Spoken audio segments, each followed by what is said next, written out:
Hi. I am the AfroGirl and welcome to Breakz, where I give you all the updates in the world of lifestyle and entertainment in Ghana and across the world. Let's start off with Miss Bell, who in a recent interview has shared that it's quite hard to get artists to collaborate with her on songs. She cited an example sharing that she reached out to Kwabena for a remix of her song, Awosome. Apparently, he told her that the lyrics in the song wouldn't help him, but a few months later, he dropped his song Adult Music, which also has, some profane lyrics in it. She shared that she found the situation very surprising and weird, and it ended up affecting her vim to reach out to other artists to work with.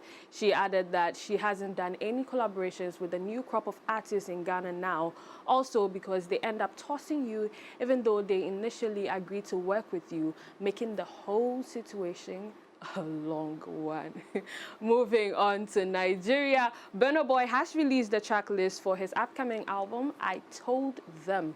The 17-track album features 15 songs and 2 music videos for his singles Sitting on Top of the World and Big 7. The album boasts of Nigerian appearances from Nigerian street hop sensation Shay Vibes, who appears on Giza, and American rapper J. Cole, who is on Thanks. The album is Burna's 7th studio album. Congratulations to Burna Boy. Now you can clearly see that he's grown in his space and he's clearly targeting a whole new audience. And we actually cannot wait to hear what this particular album sounds like. So once again, congratulations to Burna Boy.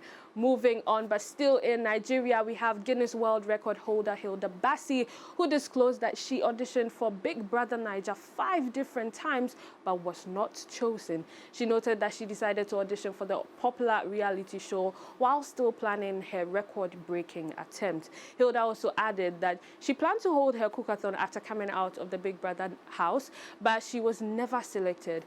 Going on, she acknowledged the idea that her plans fell through because God had better plans for her. She took the rejection as a sign to focus on what she does best, which is cooking. And I think, yeah, that's true, Charlie. God has better plans for everybody, so you just have to sit back, relax, and enjoy the ride. But that's about it for Breakz with me, the AfroGirl. Don't forget, give us a follow on social media at MX24GH for everything lifestyle and entertainment. I'm out.